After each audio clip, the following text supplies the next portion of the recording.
Good evening, everybody. Can I get a free Palestine? Free Palestine! Can I get a free Palestine? Free Palestine! Can I get a free Palestine? Free Palestine! From the river To the sea! From the river To the sea! From the river To the sea! I'd like to welcome everybody to our press conference tonight. My name is Birnel. I'm speaking as a core member of San Antonio for Justice in Palestine. The first thing I want to do is thank all of the organizations who have agreed to be here in solidarity on this important historic day with us. It's thanks to these organizations that we've built up more power to free Palestine from this city than we've ever had before. What does democracy look like? This is what democracy looks like! What does democracy look like? This is what democracy looks like! I want to thank representatives from the San Antonio Alliance. Can we get a shout out for the San Antonio Alliance? Yeah! I want to thank representatives from Act for SA. I want to thank representatives from Jewish Voice for Peace.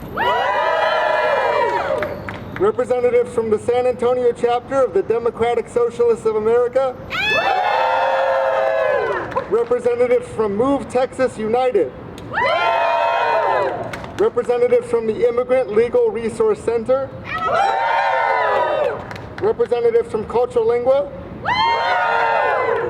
Representatives from AAPI for Justice. And the Campus Coalition Against Educide. Why are we gathered here today?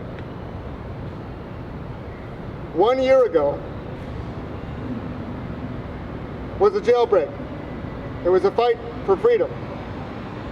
But history didn't start 1 year ago. History didn't start on October 6th. Palestinian history is 4,000 years old. And beginning in 1948, historic Palestinian land was robbed by the founding of a settler colonial state. And many of those refugees, 270,000 of them, from original 48, ended up in the land now known as Gaza. A refugee population, a population of resistance with historical memory, the living embodiment of the right of return. It's important that everywhere around the world we take stock of what's been done by organized people all over this planet in the name of a free Palestine, against settler colonialism, against apartheid, against occupation. We make no apologies for opposing those systems. We also don't ask Palestinians to be hyper-moral or superheroes in their oppression to oppose those systems. We oppose them on principle, that it is not a way to design a society. Just as we oppose Jim Crow in the United States, just as we oppose slavery in the United States, just as we oppose apartheid in South Africa. Traditions for liberation are proud ones, and we're proud to be members of the freedom struggle for Palestine. So let them hear it again. Can I get a free Palestine? Free Palestine! It's important for us to understand how time works in this struggle. If you only pay attention to the news and to what Israel says, nothing justifies October 7th, but October 7th justifies everything. Over the last year, we've seen that proven true by at least two governments. Our government, the United States, and the rogue state government of Israel, who first, through genocide, is continuing its pattern of ethnic cleansing, occupation, and settler colonialism in Gaza, expanding the war and increasing regional risk with Lebanon and with Iran, endangering us all.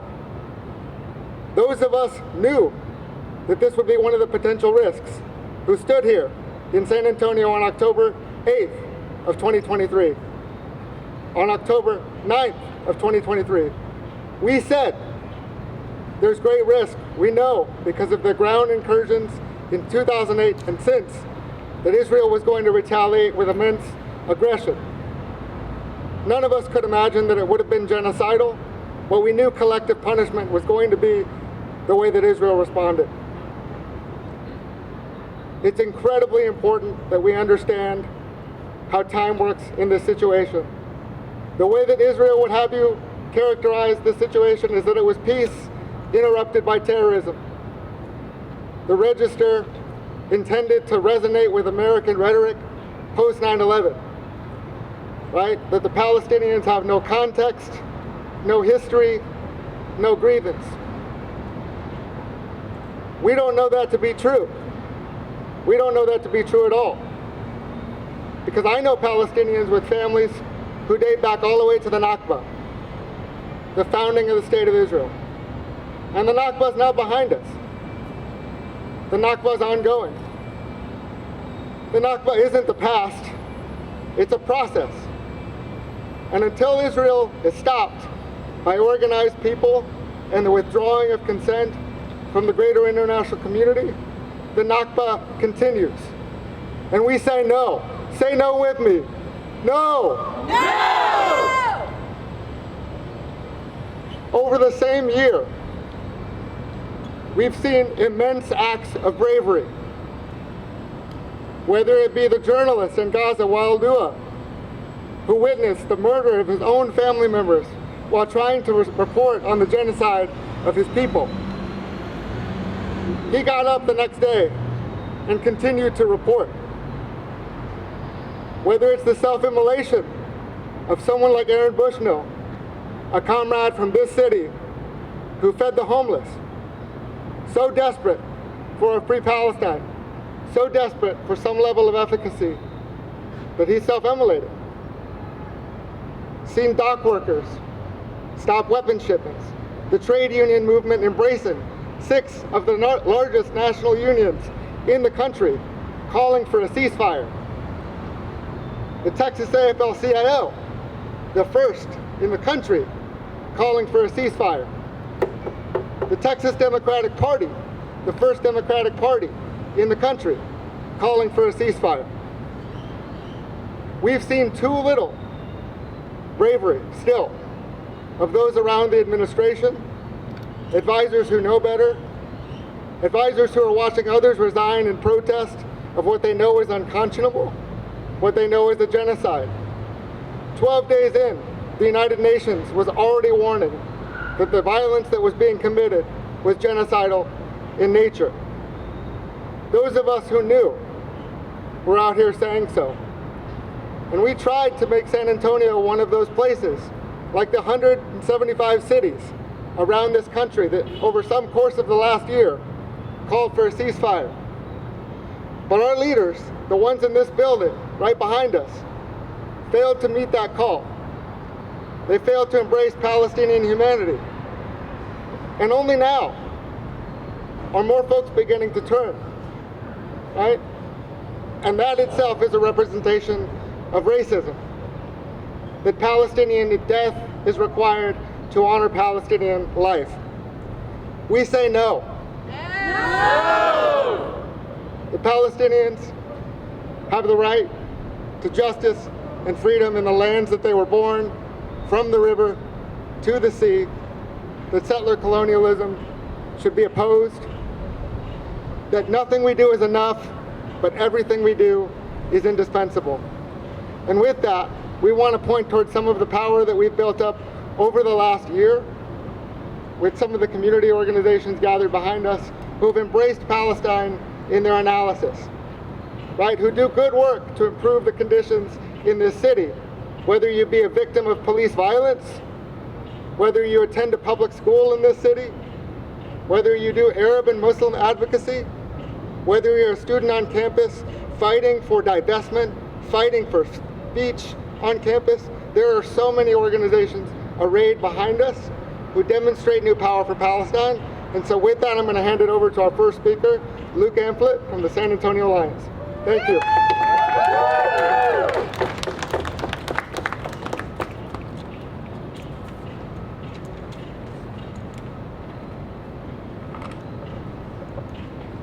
Good afternoon.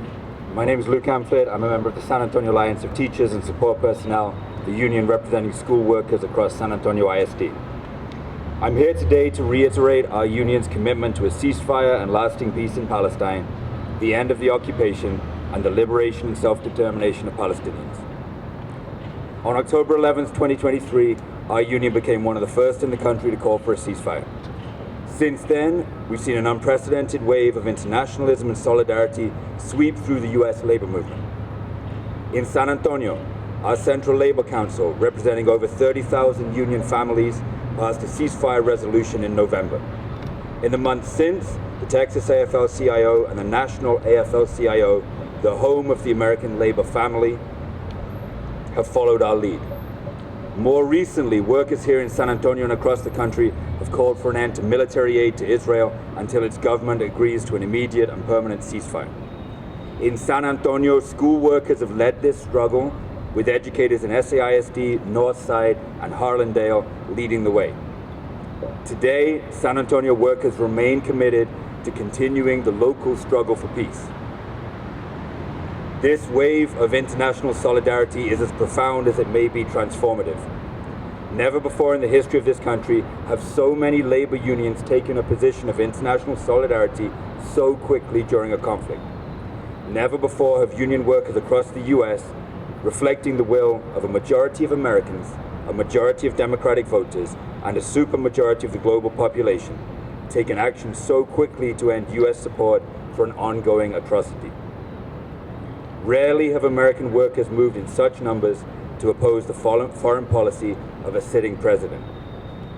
The scale of this mobilization has been breathtaking and yet still insufficient to bring about an end to the year-long assault on Gaza, the West Bank, and now Lebanon.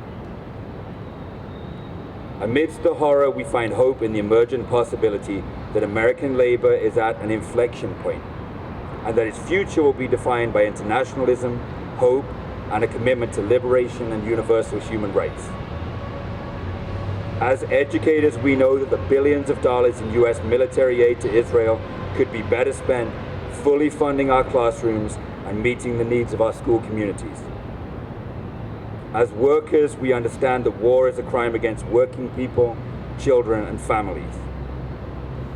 As American-made bombs continue to fall on schools and universities in Palestine, we recommit to solidarity with Palestinian workers, educators, students, and their families. And today we reiterate the US labor movement's call for an immediate ceasefire, a lasting peace, the end of the occupation, and liberation of Palestinians. Thank you.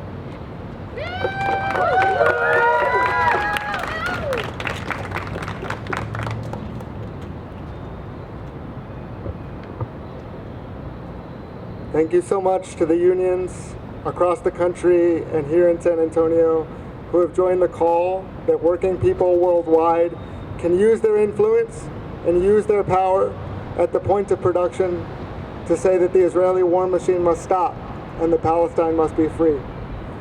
Another key component that keeps Palestine oppressed is the ability of the IOF to put Palestinian children in jail in the West Bank under military detention. Well, Israelis in the same area are subject to civil law. Right? The conditions of apartheid, two different systems for two different people. It's often said that Israel is not a country with an army, but an army with a country. It's the #1 weapons exporter in a lot of the world, behind the United States. Part of how it exercises that force and influence around the world is by training other police forces how to do the kind of counterinsurgency that is key to keeping a free Palestine from emerging, key to keeping paths for peace closed. Without overwhelming brutal force, civil rights strategies of the kind tried during the March of Return would be possible. But no, the IOF has its boot on Palestine. And the force of that boot shows up here in San Antonio in our very own police force. And so it's important that we recognize the connections between policing here and policing abroad for people of color. Just as we draw the legacy of opposing apartheid because we oppose Jim Crow here, we oppose it in Palestine. We also need to draw the links between the forces that lock it in place. The IOF, the SAPD, the Bexar County Sheriffs, and to discuss that more, there's no one better than I could think of than my good friend Ananda Tomas from Act for SA, so I will pass it over to her.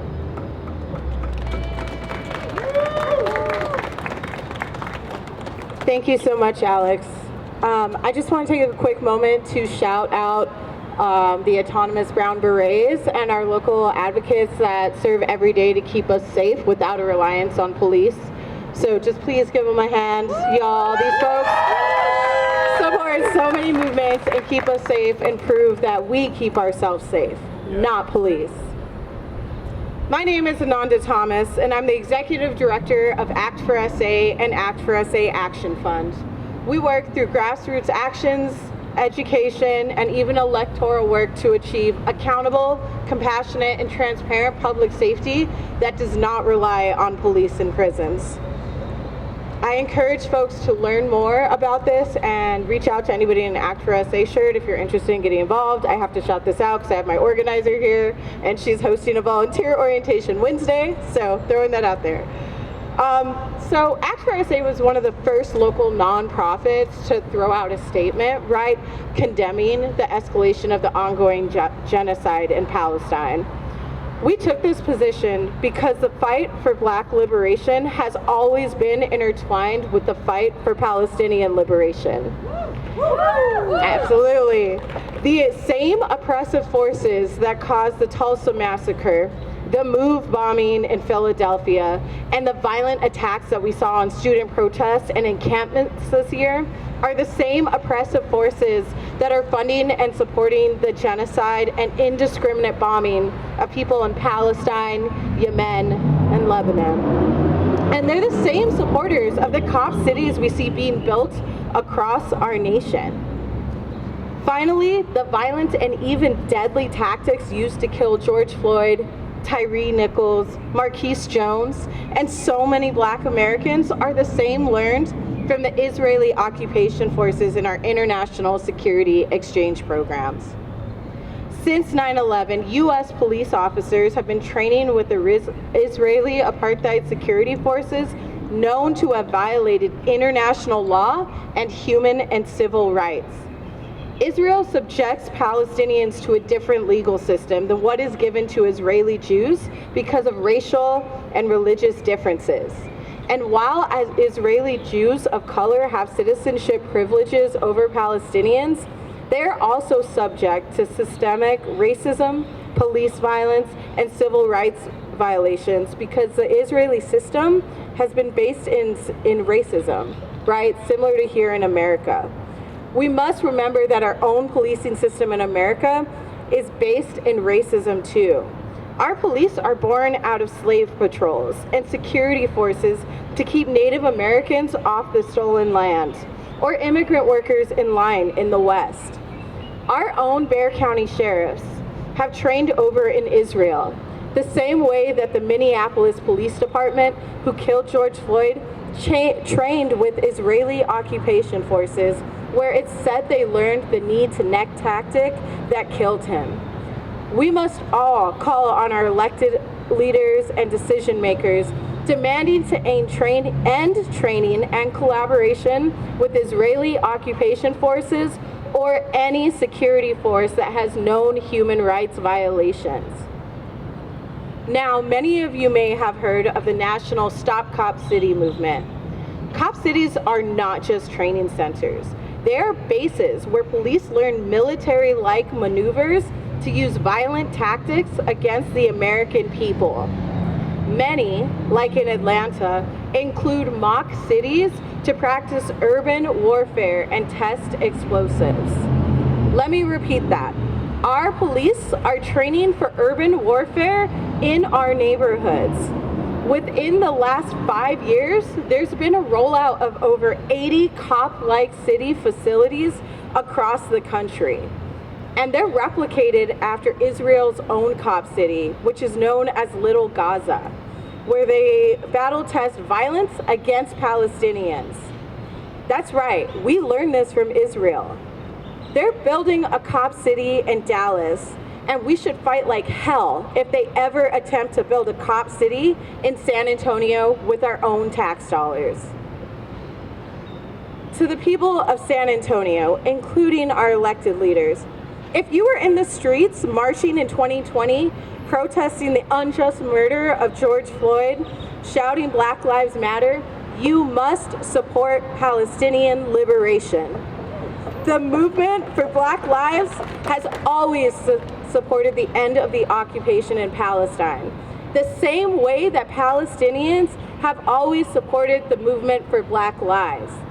A mural of George Floyd was literally painted on the separation wall by Palestinian artists. Remember, the same oppressive tactics used by police to kill thousands of Black, brown, and indigenous people in America are the same being used to uphold Israeli apartheid and violence in Palestine. And they're training together. The Palestinian fight for liberation is the same fight for Black liberation here in America. We must resist now more than ever. None of us can be free until Palestine is free. From the river to the sea, Palestine will be free. from the river to the sea, Palestine will be free. from the river to the sea, Palestine will be free. from the river to the sea. Palestine will be free. Thank you.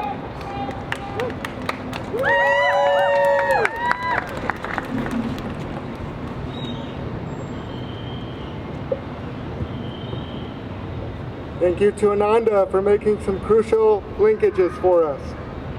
What we accept for Gaza, we also accept for ourselves.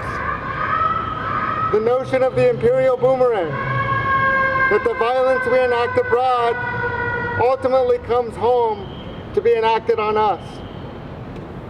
The United Nations in 2020, 3 years before October 7th, 2023, declared Gaza soon to be unlivable.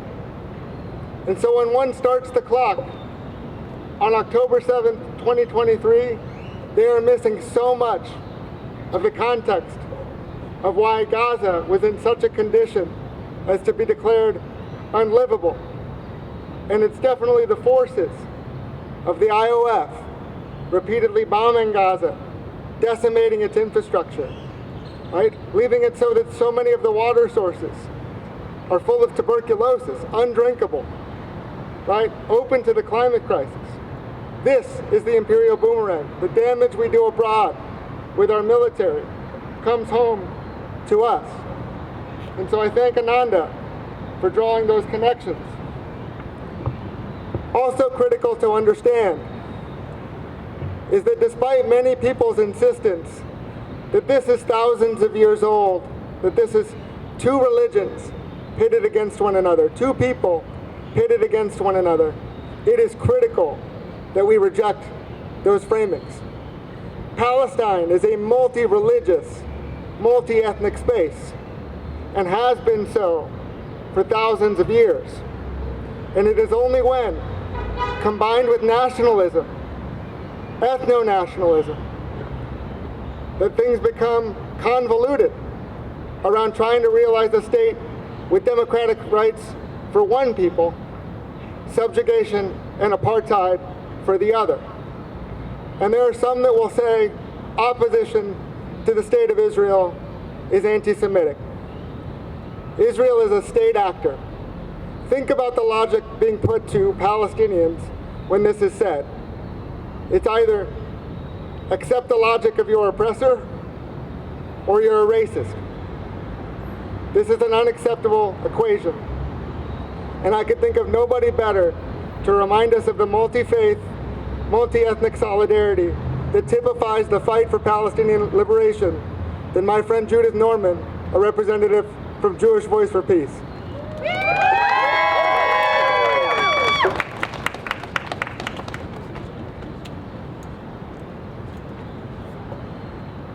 Thank you so much. Thank you, Alex, for all of you've done to put this on, and thank you for coming. We're in the middle of the most sacred time in the Jewish calendar, the High Holy Days, as we reflect on the year gone by and commit to a better future. So let's reflect on the year gone by.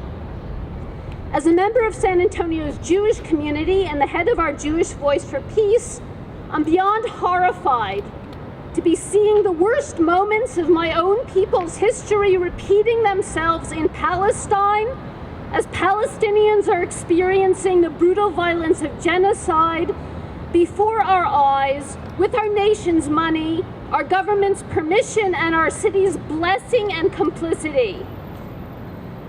Judaism's most sacred holiday, our days of awe, our sacred values of B'Tselem Elohim are being desecrated by groups like the city, failing to pass a ceasefire resolution, the county commissioner traveling to Israel to support the troops, the media pretending like October 7th came out of nowhere instead of out of an ongoing history of 76 years of ongoing brutal Israeli occupation and apartheid, 76 years of Palestinian nonviolent resistance, ignored and squashed by Israel and the international community, and Texas, which violates our own freedom of speech to make peaceful boycott illegal. Our Jewish value that holds that all life is sacred, that every person killed is the destruction of an entire world, is violated by the city, lighting up City Hall when Israelis were killed and ignoring a genocide. And why? Because the Jewish community supposedly stands with Israel? Well, it does not. Jewish Voice for Peace has grown significantly over the past year, not just nationally, but locally. We've deepened our relationship with Palestinian groups and our commitment to Palestinian liberation. And our impact isn't just measured by the numbers of our members. Our message is heard and amplified. Judaism is not Zionism. Israel does not represent the Jews. Opposing Israel is not anti-Semitic. That's right. Rather, defending Israel, considering its genocidal policies as Jewish policies, ignoring the rise of right-wing white supremacist Nazis because we're fixated on enabling Israeli genocide, that's what's anti-Semitic. When the Jewish Federation and synagogues like Beth El say they're speaking for the Jewish community at large in trying to silence the movement for Palestinian liberation, they are lying. I've seen what's happening within these organizations, which are experiencing significant internal turmoil, upheaval, and dissent, despite their attempts to pretend to maintain a united front. We see the genocide. We know it's wrong. Our numbers are building. Our power is increasing. Our message is clear and just. Free Palestine! Free Palestine!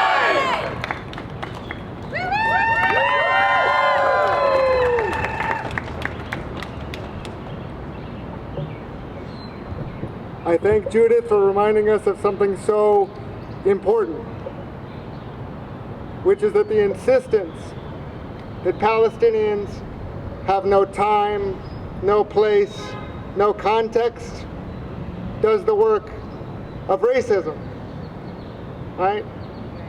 Does the work of anti-Arab racism, which we're glad to have Jewish siblings in solidarity against that racism and the violence and genocide that it begets. We also know that around the world, organized workers have done more than our governments to practically stop the weapons. We know that President Biden could pick up the phone, as Ronald Reagan did after Shatila and Sabra, and said The massacres must stop, and they stopped. We know that that power exists in Biden's hands. We're given a bunch of hand-wringing about working tirelessly and around the clock for a ceasefire, when we know that practically there is no genocide without the armaments. Working people, dock workers, trade unionists, people who struggle for housing, health care, a livable climate. Rather than this, our government, almost singularly, alongside the Congress, our president, is putting the priorities of a right-wing ethno-state above justice, risking another Trump election because the ceasefire in Palestine, solidarity with it, is overwhelmingly popular. And it's the people of the world that have shown that solidarity, where states, in many cases, have failed. And it's organizations that fight for the politics of working people that we're proud to build power alongside. And I can't think of anybody better to describe the politics of working people and the world that we deserve, the better world that we know is possible. Although Gaza is confronting us with the reality that it might be far away, that we still hold in our hearts that it is possible and continue to fight. Yes, yes. I want to introduce my friend Lexy Garcia from the Democratic Socialists of America.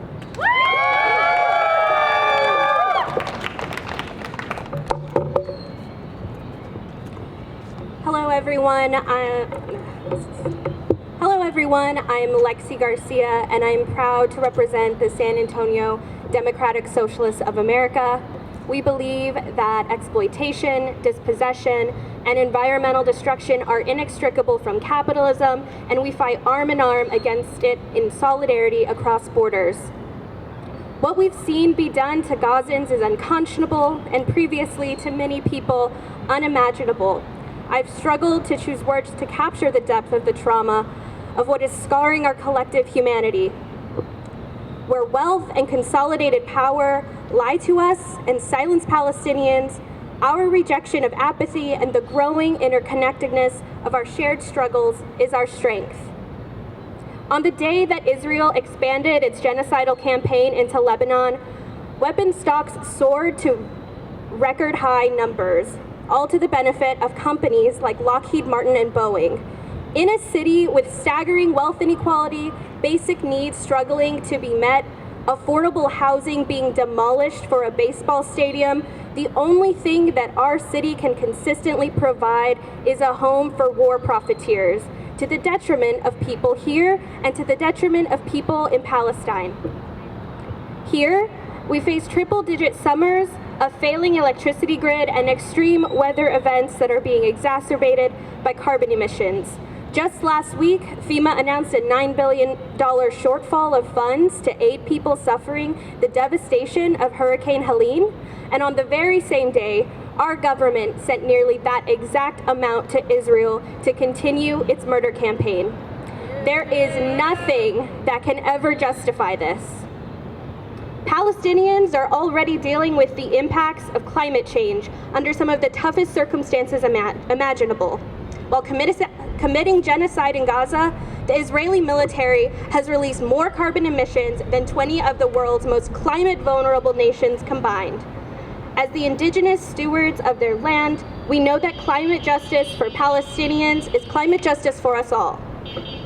Regular working people in San Antonio rallied, spoke out, and educated in this building week after week amidst the ongoing massacres, and we will continue to.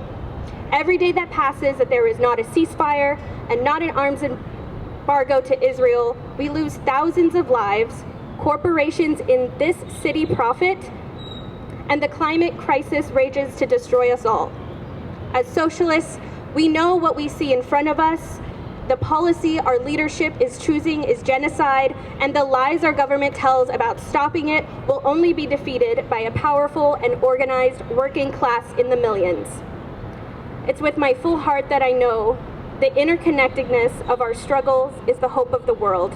Let each step we take forward internationalize the resistance to the Israeli regime, break the chains of complicity that sustain it, and accelerate the global struggle for Palestinian liberation.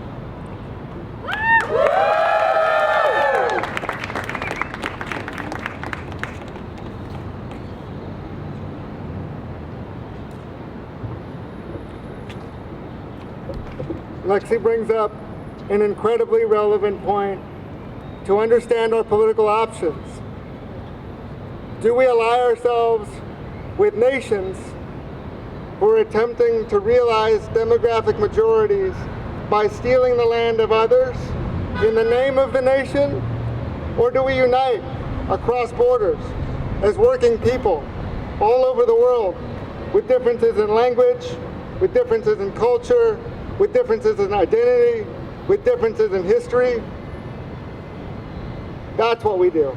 All right? We continue to unite across those differences, just in spite of those differences, because of those differences, rather than let a settler colonial nation, right, take all of our loyalty, all of our fealty.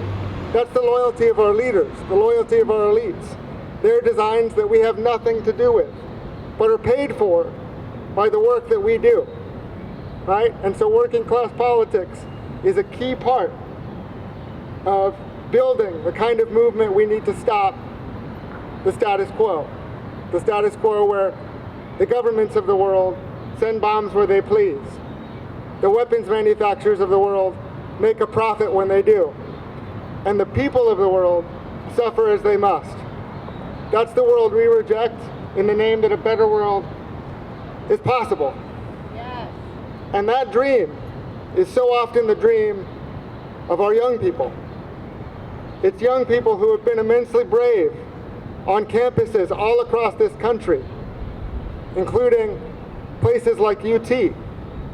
And many, many young people are concerned about the health of our democracy when we don't seem able to get a position other than genocide from two of the major parties. But we know that if it's gonna be any different, that it'll be young people leading the charge. First beginning with Palestinian youth on the ground, who bravely, through several intifadas, have demonstrated resistance, despite being outmatched in terms of parity, meeting tanks with rocks and stones. Still, young people with incredible bravery. Right?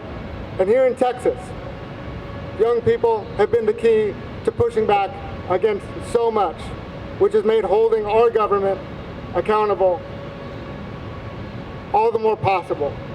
So that when we send $1 billion to Israel from the state of Texas because of our investment in their bonds, how do we register our dissent? It's young people that are bringing this analysis to the table, that want us to be more internationalist, that reject the idea that the city council can't do anything. And like Lexy said, filled the city hall every week. And I can't think of anybody better than Arguello of Move Texas United to come and draw some of those connections with Young People's Power for us here tonight.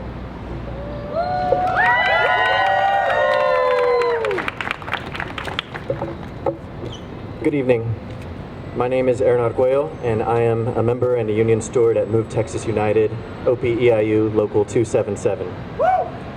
As a union made up of young people whose work every day centers around empowering the voices of the young electorate, we know that their demands for a ceasefire and an arms embargo are being ignored by institutions that claim to serve them and by politicians that claim to represent them.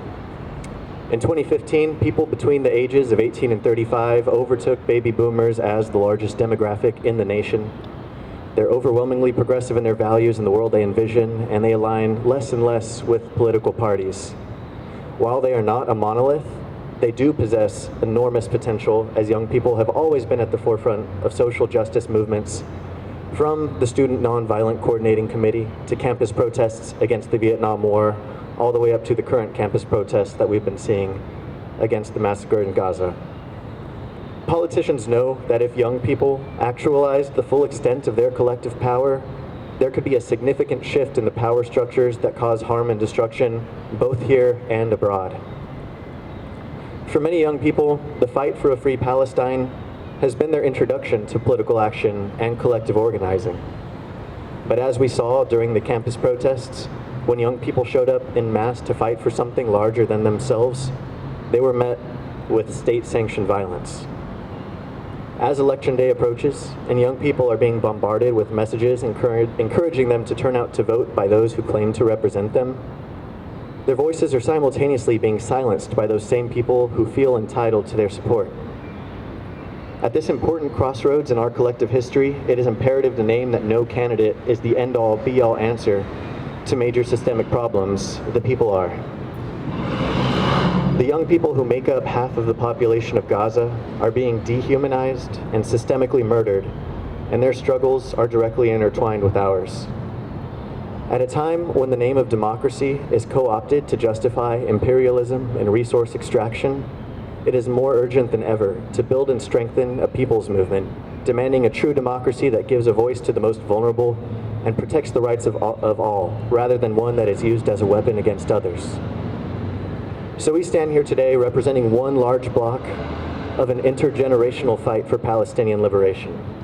From campus protests to rallies in the streets, we must demand that young people's calls for an immediate and lasting ceasefire, an arms embargo, and the liberation of the people of Palestine, Lebanon, and all who are resisting colonization are met. Free Palestine.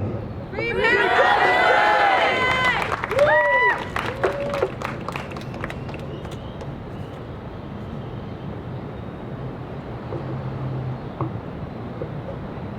Aaron reminds us of something basic, which is that young people are so often the conscience of our world, looking for means to express that conscience in formal politics. But formal politics is oftentimes the game of power, right? It has no interest in direct democracy, the say of the people, right? And so in some ways, this fight is a fight of imperialism as managed by the world's elite, or the sentiments of the people, with young people guiding those sentiments out front every time in a fight for justice. They're not alone in drawing points of comparison, points of solidarity, points of disrespect. Another community for whom we've experienced a lot of enclosure of options in our politics, right? Again, it doesn't seem like any of the major parties have any intention but to carry on genocide, have no intention to free Palestine themselves. So we have to force them. Another group that's experienced politics that seems to go back and forth, seems to be treated as a sacrifice for our national politics, is our immigrant communities and our border communities, right? Being made the scapegoat of so many problems. Just as Palestinians are made the problem for existing in their own land, right? That Zionism had a Jewish question in Europe, and it wanted to resolve it by creating an Arab question in Palestine. In the same way, people in this country, too many, both Democrats, Republicans, people in this state are hard on the border along the same basis, right? That we can win votes by tacking to the right on the border. Long-term justice be damned. Also connected to that is a sensibility about internationalism, right? Just as we've developed one and garnered one here, connecting our struggles to those of Palestinians, immigrant communities have come to know borders as tools of violence, right? Tools of caricaturing, tools of demonization, right? And that they justify so much violence, the very idea of a nation itself, right? Borders generating the violence required for their maintenance. And I can't think of anybody else to make these connections for us, both in the ways in which people are scapegoated, as Palestinians are scapegoated, than my friends at the ILRC, my friend Manuela from the Immigrant Legal Resource Center, to come and make those points.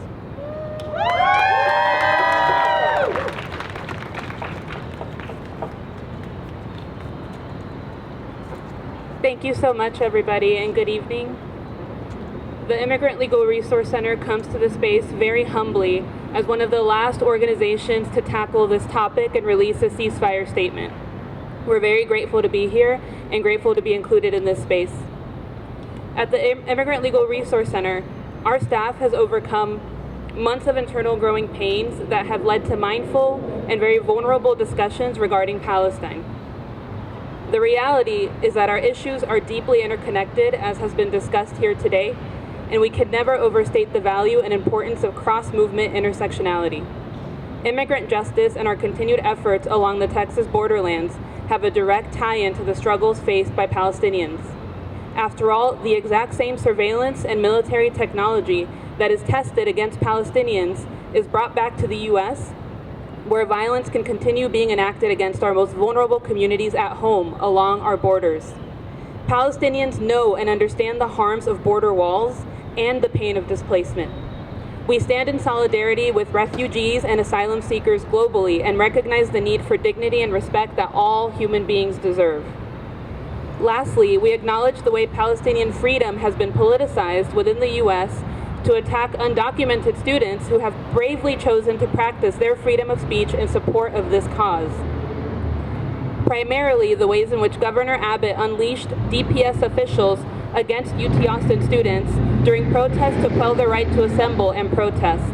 We also uplift students like Momodou Tal, a PhD student at Cornell University, among a group of 4 Cornell students suspended for participating in a pro-Palestine encampment on campus. We oppose the termination of student visas because of an expression of free speech. Through the lens of immigration, we recognize that solidarity between movements is crucial in the fight for liberation for all of us. Our specific causes have common denominators, and together our voices have the power to continue speaking truth to naming that reality. Racial justice is immigrant justice. Bodily autonomy and women's rights is immigrant justice. LGBTQ+ rights is immigrant justice. Tenants' rights is immigrant justice. Public school access is immigrant justice. Addressing systemic oppression and colonial projects that force people out of their homes is immigrant justice. The Immigrant Legal Resource Center as a body of staff has grown tremendously during this year on the heels of discussions brought forth due to the topic of Palestine and Israel, and thanks so much to the work of people that are standing here today. And we have much more work to do internally. We are honored to have taken the steps towards furthering our politic as an organization and living in our values, which support a democratic society where all are valued, skin color, sexual orientation, and religious affiliations aside. Thank you so much, and free Palestine.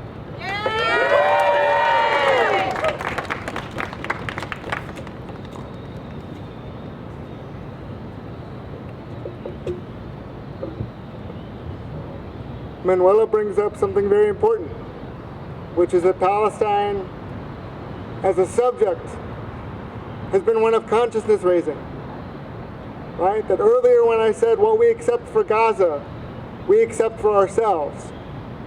Or when we say Palestine will be free, we also mean that Palestine will free us. Yeah. Say it with me, Palestine will free us. Palestine will free us! Palestine will free us.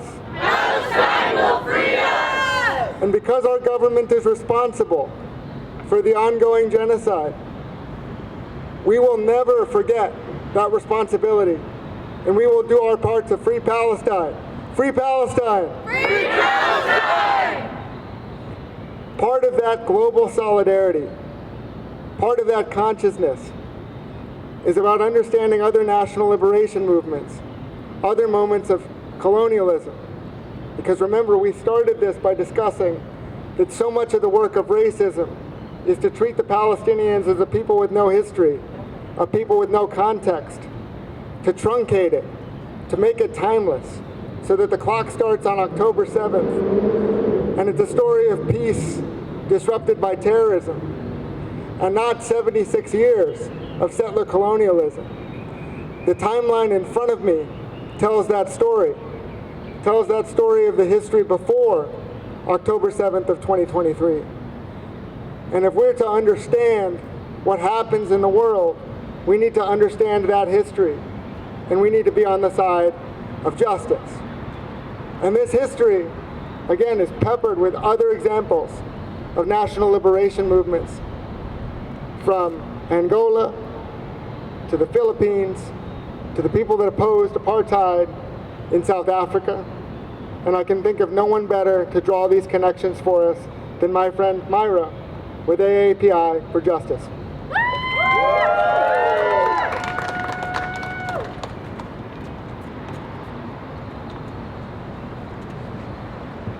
Thank you, Alex.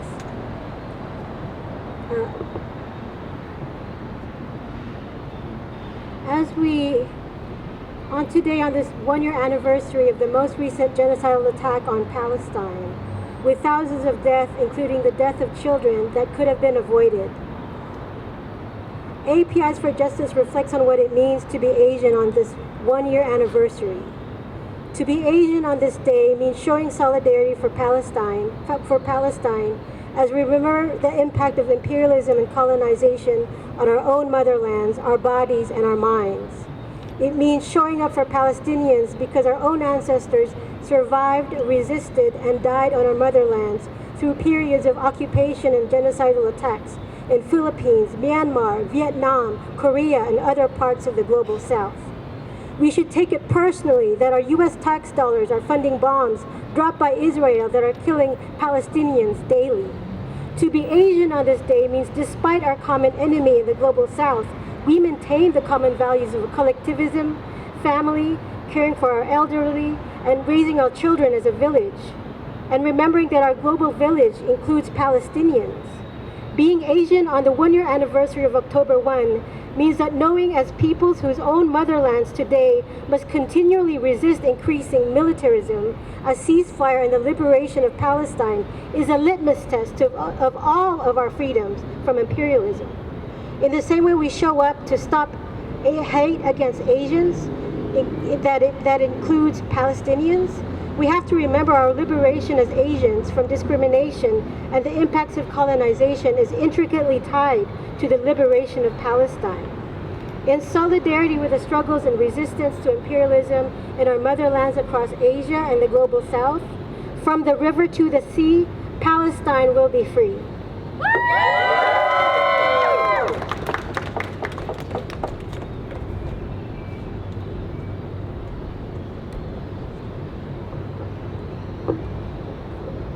It's very important that we keep those traditions, those linkages in mind when we think about the present.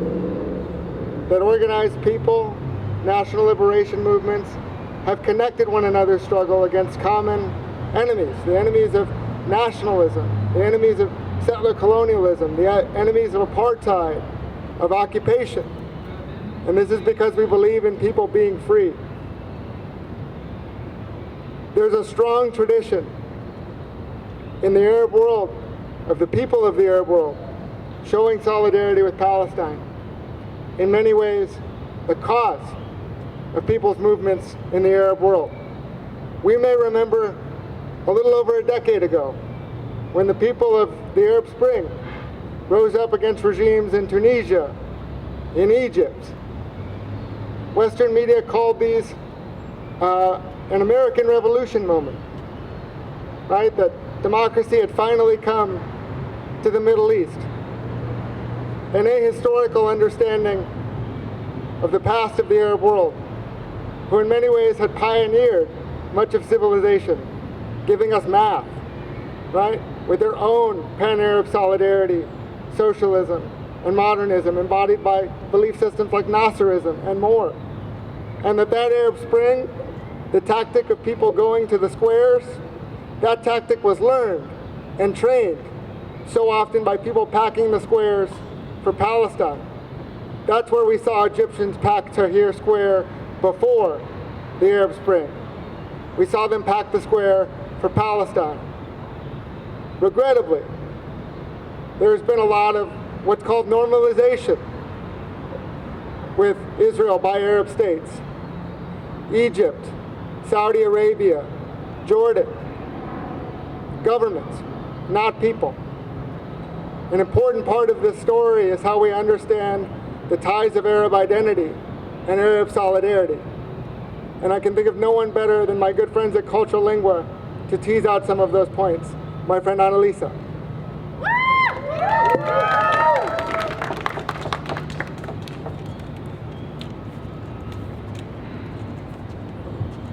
Thank you, Alex.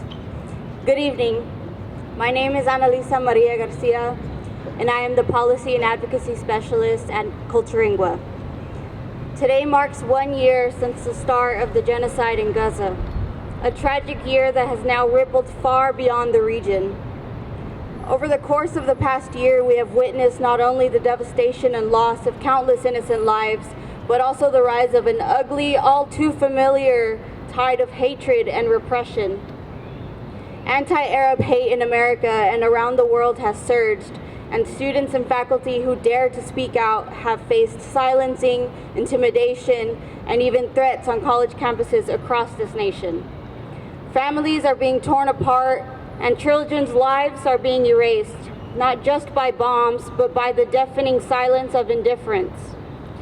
Too many times our local government has failed to denounce the dehumanizing rhetoric and attacks on Palestinian and Middle Eastern, North African, and South Asian people. Less than 9 days after October 7th, we saw the violence that would continue to transpire among Arabs and other Minasa Americans here in the U.S. On Sunday, October 15th, 2023, a 71-year-old landlord entered the residence of a Palestinian family in Plainfield, Illinois, shouting, "You Muslims must die," before fatally wounding the family's 6-year-old child, Wadaya al-Fayoum, by stabbing him with the knife 26 times and critically injuring his mother, Hanan Shaheen. In times like these, everyone comes together, to the streets, to City Hall, to college campuses, protesting and calling out injustice. But our own government persists in trying to silence us. This appalling infringement of our civil rights has been reinforced at the highest levels of government, where even the House of Representatives voted to censure Democratic Congresswoman Rashida Tlaib, the only Palestinian American in Congress, simply for her support of the Palestinian people. But she will not be silenced, and neither will we. At Culturingua, we are dedicated to cultivating, promoting, and preserving the rich cultural, linguistic, and artistic heritage of the Middle East, North Africa, and South Asia region. Our work is rooted in humanitarianism, equity, inclusion, and the preservation of identity, values that are at the very core of justice. Today, that mission is directly linked to the struggle for justice in Palestine. When we stand for the preservation of cultural heritage, we are also standing against the erasure of people, of histories, of identities, whether in Palestine, Lebanon, or anywhere else. We speak today because we have no other choice. To remain silent in the face of such injustice would betray not only the people of Palestine, but also the very principles of humanity and dignity that our mission works to uphold. The systems that oppress and displace Palestinians are the same systems that perpetuate racial injustice, immigrant discrimination, and colonial violence around the world. We are compelled to speak because their struggle is our struggle. Solidarity between movements is not just an act of compassion, it's a strategy for survival. Whether it's the fight for racial justice here at home, the battle for immigrants' rights, or the global demand for an end to colonialism, these struggles are interconnected. When we in San Antonio stand with the Palestinian people, we are honoring the indigenous people of the land that San Antonio stands on, Yanaguana, the land of spirit waters. Those indigenous peoples who, like the Palestinians, were displaced, attempted to be erased, and killed on their own lands. We've seen this before, and we know the fight for liberation is wrong, but we also know it is necessary. Standing in solidarity with Palestine means standing against all forms of oppression. We are stronger together, and together we have power to dismantle the structures of violence that have oppressed too many too long. To the people of San Antonio, I say this: continue to unite across movements to recognize that the struggle for Palestine is not separate from the rights for justice in our own communities. The systems that inflict violence in Gaza and dehumanize Palestinians are the same ones that target Black, Asian, Indigenous, Latino, and immigrant communities here. These struggles are deeply intertwined. When we stand for Palestine, we are standing for justice everywhere. This fight is not just theirs, it's ours. Let us build bridges between our struggles, knowing that when one of us is free, all of us move closer to freedom. Today we speak because we must, for the children who have lost their lives, for the families who are still searching for justice, for the cultures and identities that are under threat. We speak because silence is complicity. And in our speaking, we honor those who have been silenced, we uplift those who are fighting, and we commit ourselves to a future where people can live with dignity and justice. We will see a free Palestine. Thank you.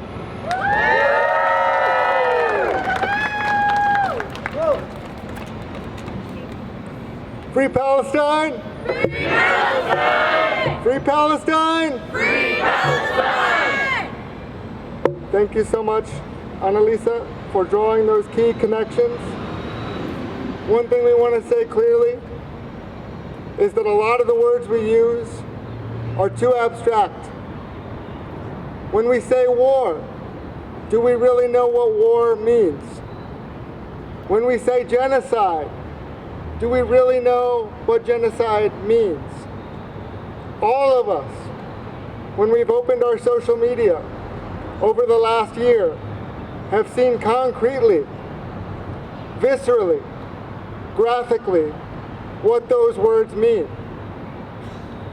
And I would suggest that one of the professions that's been most politicized by what they've witnessed are healthcare professionals practicing in Gaza.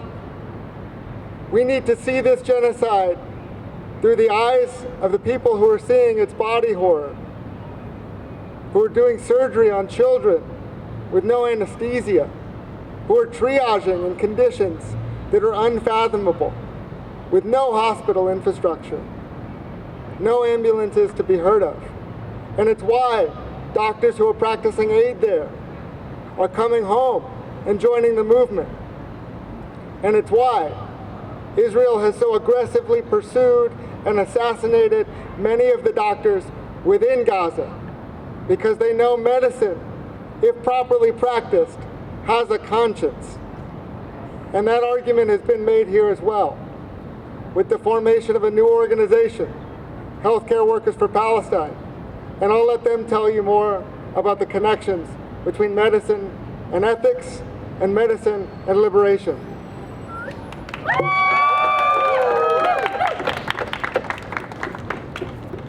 Hello, my name is Sawad Kazi.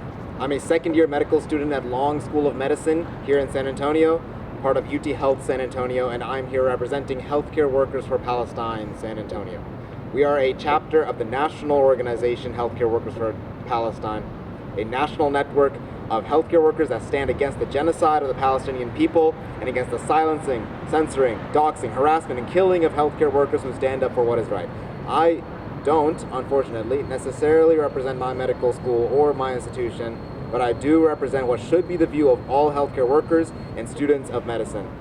Since October 7th of last year, Israel has conducted 12 months of military operations in Gaza. According to the United Nations, they have killed over 39,000 Palestinians, and over 1/3 of which are children. That is 13,000 children dead due to the Israeli military. 70% of residential areas have been destroyed, and 81% have been forcibly displaced. Only 11 of Gaza's 36 hospitals are functional, and even then only partially. And notably, a whopping 370 healthcare workers, doctors, surgeons, nurses have been killed. This is a record number of healthcare worker deaths, and it is tough to say, it is very tough to say, that Israel is not specifically targeting healthcare workers and healthcare infrastructure. On December 4th, 2001, the American Medical Association adopted the Declaration of Professional Responsibility, an oath that binds all 21st century physicians.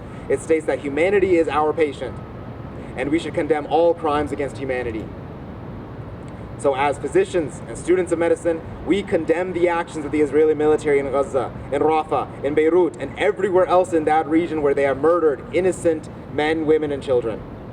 The declaration states we should educate the public about present threats to the health of humanity. Gaza recently confirmed its first case of polio in a 2-year-old child. And polio has been found in multiple wastewater sources throughout the region. Many infectious diseases are rising in Palestine, and without consistent electricity, water, and medical facilities, victims of these diseases are almost guaranteed to not receive the care they need, resulting in an enormous amount of preventable suffering and preventable death. The Declaration states we should advocate for social and political changes that ameliorate suffering and contribute to human well-being. These are direct quotes from the Declaration that was passed in 2001. Israel is the highest receiving country of American foreign aid in history by a long shot. And this year alone, we have sent over $40 billion in military aid this year alone. Some of you already know our government has not sent even $1 billion, not even a 40th of that, for the hundreds of victims of Hurricane Helene in North Carolina, in our own country. As physicians and students of medicine, we stand against the U.S. funding and active enabling of the genocide of the Palestinian people. We call for the United States government to enact an arms embargo and end their support of the Israeli regime. The history of Palestine may be complicated, and taking a political side may be difficult for some, but the position that should be very easy to take, very obvious to all human beings, is the humanitarian position. That position is twofold. To number one, call for a ceasefire to end all violence. And number two, to call for a right of return for the Palestinian people.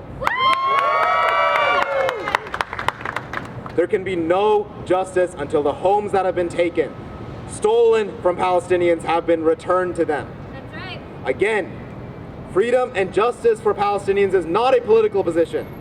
It is not political to say that there needs to be a ceasefire and a right of return. It is a humanitarian position that all healthcare workers are bound to by the oath that we take. And moreover, that all human beings, as a function of humanity, are also bound to.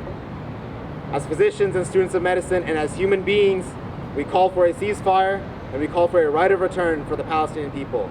We want an end to the genocide by the Israeli military. Thank you.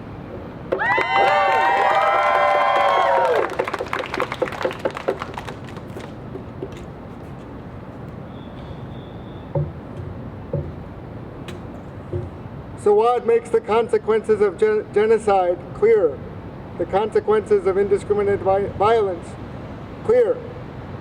Part of what is done in a genocide is to destroy life-sustaining infrastructure, whether that be hospital systems, medical systems, sanitation systems, and crucially, Palestinian universities. A campaign of educide has been waged against the people of Gaza to narrate for themselves their own story, to produce their own knowledge, and for their universities to be places in which Palestine itself, its history, its present, and its future can be rebuilt. In connection with that, students all over this country have recognized their obligation, their belief that their education is bettering them, and believe that the people of Gaza, the students of Gaza, deserve the same. And as we saw encampments in places like Columbia University and NYU, that organizing also spread to San Antonio, including the creation of a campus coalition here in Central Texas, featuring 6 universities, 6 new student organizations, right, who have embraced Palestine in their analysis and formed the campus coalition against educide to oppose executive orders like those of our governor, Executive Order 44, which has tried to turn university administration, university presidents, into police for his agenda. What is that agenda?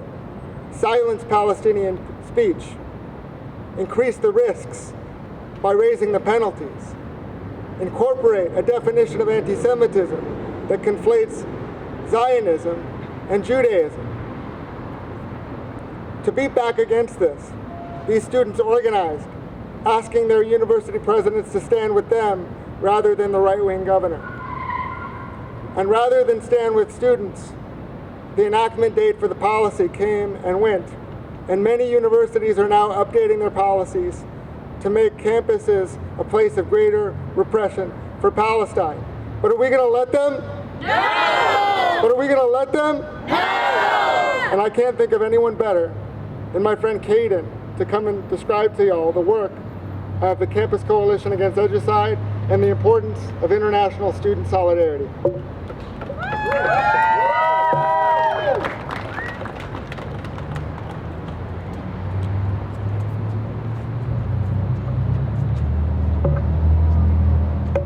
Hello?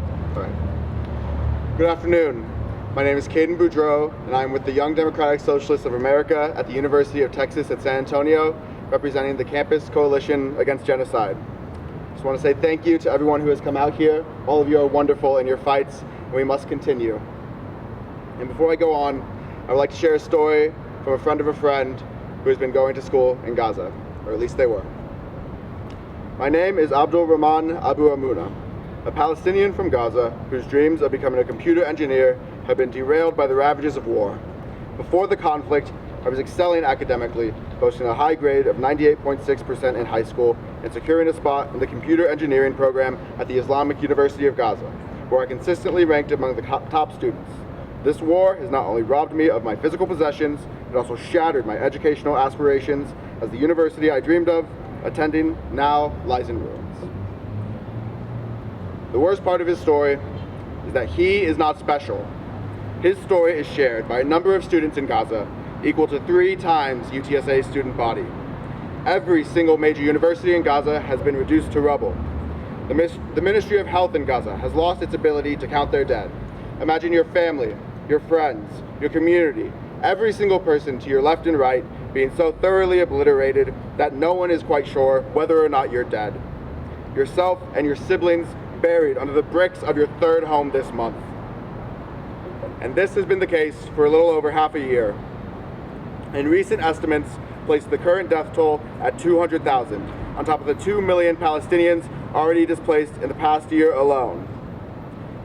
And now Israel has expanded their offensive. In the past 2 weeks, 250 jets dropped 2,000 munitions across Lebanese territory, killing 570 people and injuring 1,800 more.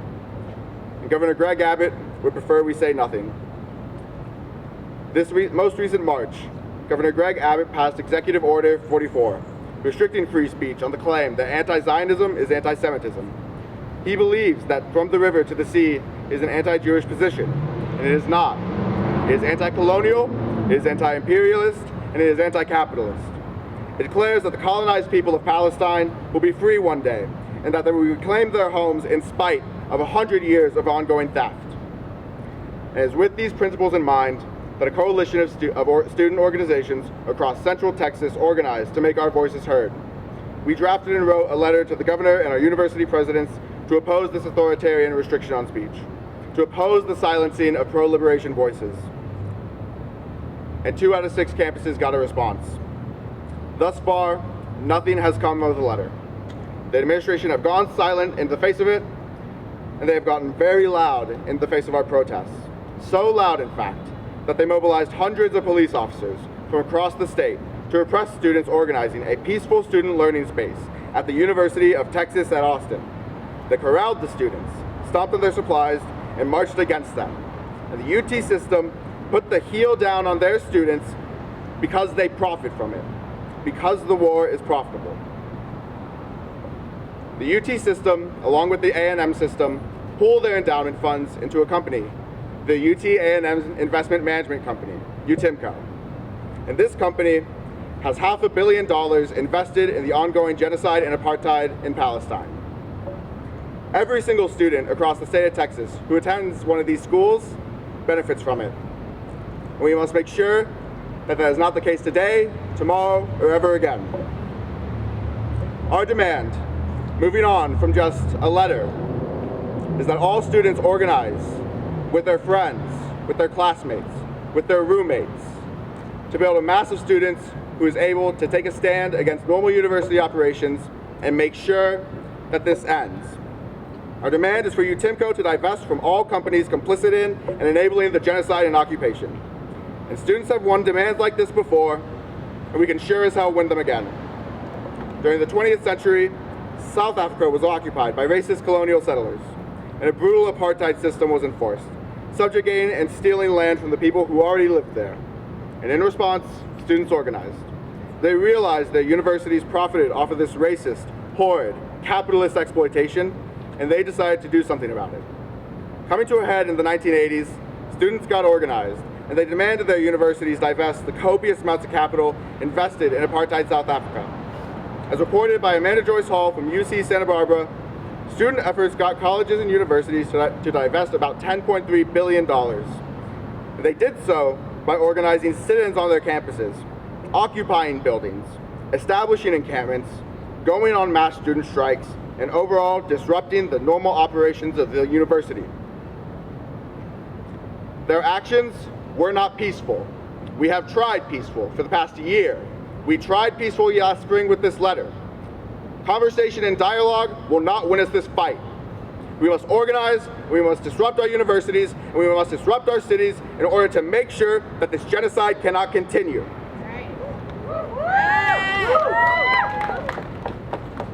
And so, my ask for you is this. If you're watching this now, or if you're listening at all, please reach out to any student you know at a UT system school or A&M system school. And if you don't know any, reach out to YDSA UTSA on Instagram. And please ask us, I want to help, because we have so many connections that we can guide you to. We can guide you to San Antonio DSA, Jewish Voice for Peace, to the Students for Justice in Palestine. We want you to get connected, and we want you to stop the genocide, because we have $500 million invested in them. That's a long fucking way to go. It's been built for future organizing so that San Antonio is a place that fights for a free Palestine. All of that power is behind me. And in this city, several organizations now believe in a free Palestine, and we're connected, and we're getting organized. You might ask, how does SAJP, San Antonio for Justice in Palestine, maintain our power, draw our power? And the truth is, we take care of each other. It's been a difficult year, an immensely difficult year, waking up every day, knowing that we have an obligation to do everything we can.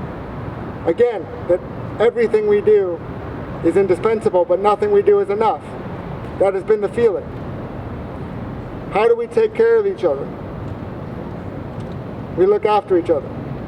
One of our members, who really the story of SAJP can't be told without her name, started SAJP back in 2014. Earlier this year, spoke with council members, spoke with our mayor, trying to underscore how significant it would be for this city to call for a ceasefire, because this is the 7th largest city in the world. It's not just municipal questions. This is an international city with international influence. To no avail. Nobody knows these facts and figures as well as my friend Maureen, and I watched her marshal them with confidence and with patience from people in power who didn't deserve her patience, because they didn't understand Palestine, and it was clear that they weren't going to care for Palestine the moment they treated it as one bullet point among many. And so no press conference talking about the last year could be possible without reading Maureen's words. Where am I reading Maureen's words from? Maureen is currently in Gaza. She's relocated permanently to Gaza to provide direct aid, to feed people who are starving, a human-engineered starving, imposed by Israel. She can see firsthand what the violence really looks like I spoke to earlier, seeing this through the eyes of our doctors. We see this intimately through the eyes of our friend and comrade Maureen. So I want to read her words. For 1 year, the world has watched on as Israeli occupation forces have decimated the Gaza Strip. Occupation forces have dropped over 75,000 tons of explosives in the densely populated area that was once home to 2.2 million people, nearly half of whom were children. Conservative estimates put the death toll at over 40,000, but many experts in genocide studies say that the number of those murdered could be upwards of 300,000. The United States, which often claims to be a beacon of humanity and peace in the world, is as guilty of the genocide as the State of Israel is. This does not just include the decision makers at the national level who choose over and over again to fund and arm the occupiers, but also at the state level, where lawmakers have suppressed anti-genocide actions and set the stage for the cultural and political acceptance of Zionism, a racist, colonial ideology that shields itself by hijacking Judaism. Local governments may seem far removed from Israel's assault on Palestine, but they are complicit too, including our mayor, Ron Nierenberg, and city council, who had the chance to denounce the indiscriminate murder of thousands of people, but chose not to over and over again. In fact, the city of San Antonio went further than simply remaining neutral in the face of injustice. Our city chose to honor Israeli deaths on 10/7, but stayed silent about Palestinian deaths both before and after October 7th, reaffirming to Arabs and Muslims in this city what most of us already knew. Our lives are far less valuable to this mayor and members of this council. There are many narratives that attempt to justify the brutal assault on Gaza, which has now expanded to include the West Bank, Lebanon, and Yemen. However, none of them are relevant or worth repeating because no one with a shred of humanity could justify what is happening here in Gaza.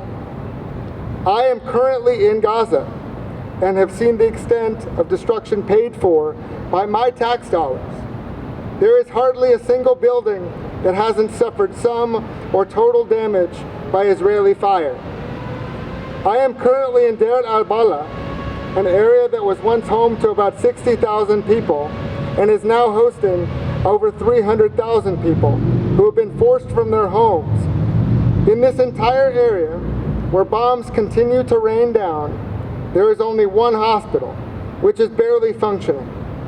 I have witnessed patients crammed inside and outside of hospitals, on makeshift beds, on the floors, where they're receiving treatment for wounds like missing limbs without anesthetic. And they're considered the lucky ones, because at least they weren't struck with the bombs that would rip their bodies into shreds to the point where their families would have to scoop their leftovers into bags. I'm not sorry for the horrible image that this paints. The world should be sorry for making excuses for such atrocities. It has been 1 year. A year since people have been relegated to makeshift tents.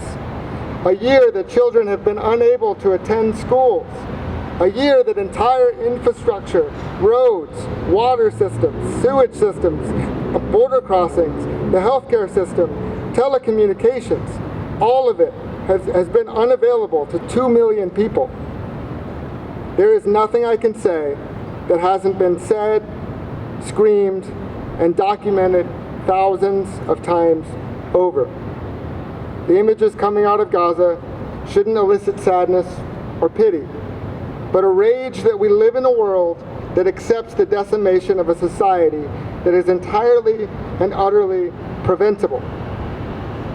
The fact that it has been 1 year of relentless attacks on Gaza shouldn't discourage those who fight for a free Palestine, but instead, it should strengthen their resolve, our resolve, for a liberated Palestine. Being here in Gaza has been a heartbreaking experience, but the people of Gaza have also taught me that not one life lost will be lost in vain.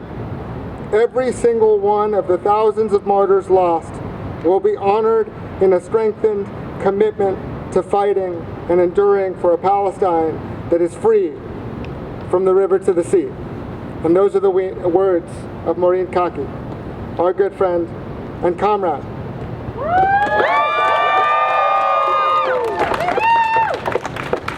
To close us out, the point of tonight's press conference was to talk about the power that we've built in the name of a free Palestine. Last night we gathered in San Pedro Springs Park to grieve, right? To talk about love for one another, but remind ourselves of the words of Martin Luther King Jr., that love without power is sentimental and anemic.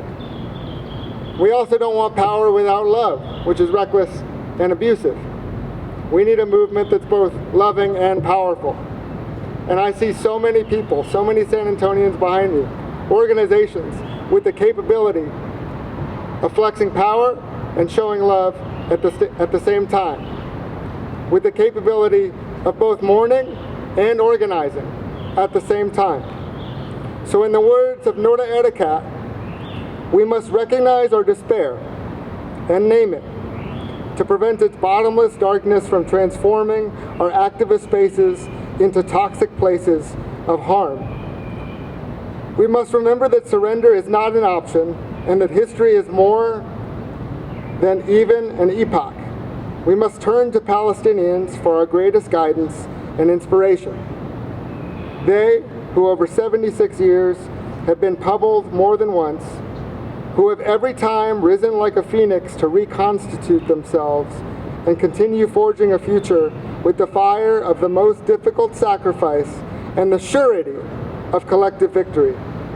A genocide is threatened to erase Palestine, but it is ensured that Palestine now lives in each one of us. That's right. Immortal. Nothing and none of us will be the same again, and neither will San Antonio. Follow SAJP, get involved with our actions, join the solidarity movement that's growing here in our city. Thanks everybody for being here. Free Palestine! Free Palestine!